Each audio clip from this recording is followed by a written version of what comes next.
पिण्याच्या पाण्यासाठी वडेगाव रेल्वे येथील महिलांचा पंचायत समितीच्या आमसभेत घागर मोर्चा। गोंदिया जिल्ह्याच्या अर्जुनी मोरगाव तालुक्यातील वडेगाव रेल्वे येथील महिलांनी पिण्याच्या पाण्यासाठी तीव्र आंदोलक भूमिका घेत पंचायत समितीच्या आमसभेत घागर मोर्चा काढून प्रशासनाचे लक्ष वेधले।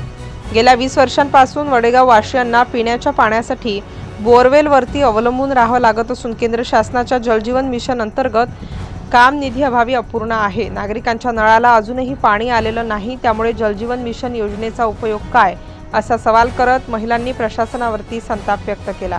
गावात पाण्याचा प्रचंड तुटवडा असून महिलांना दररोज वेळी अवेळी आपले कामधंदे सोडून पाण्यासाठी बोरवेलवरच अवलंबून राहावे लागत आहे। पावसाळ्यातही पिण्याच्या पाण्याची समस्या कायम आहे। महिलांच्या म्हणण्यानुसार पिण्याच्या पाण्याच्या समस्येकडे जिल्हा प्रशासनाने पूर्णपणे दुर्लक्ष केले आहे। पाणी पुरवठा विभाग यांच्या निष्क्रिय भूमिकेमुळे गावातील नागरिकांना पावसाळ्यातही पाणी टंचाईचा सामना करावा लागत आहे। तर याविषयी पंचायत समितीच्या आमसभेत सरपंच श्रीकांत लोणारे यांनी प्रश्न उपस्थित करत वडेगाव रेल्वे येथे जलजीवन मिशन योजनेचे अपूर्ण असलेले काम पूर्ण करून नागरिकांना पिण्याच्या पाण्याची सुविधा उपलब्ध करून देण्याची मागणी केली।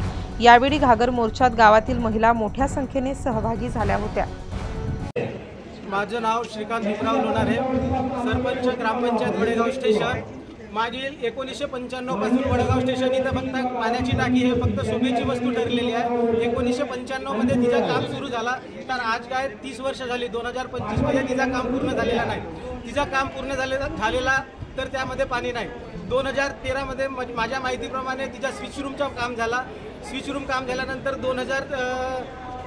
2021-22 मध्ये तिच्या जलजीवन मिशन अंतर्गत काम सुरू झालं। ठेकेदार आला आणि त्यांनी रोडाचं काम केलं। रोड खदून ठेवलं आणि फक्त पाईपलाईन टाकून ठेवली। पाईपलाईन टाकून ठेवल्यानंतर नाही ठेकेदाराचं येणं झालं आणि नाही त्या जलजीवन मिशनच्या कामाकडे कोणाची लक्ष आहे। आम्ही वारंवार ऑफिसला भेट दिली, इतर कर्मचाऱ्यांना लेटर दिले, निवेदन दिले, तरी कर्मचारी हो येतो, निधी नाही, निधीच्या अभावी आम्ही काम करू शकत नाही असे आम्हाला वारंवार भूलथाप्या देत आहेत आणि आमच्या नागरिकांची अवहेलना करतात।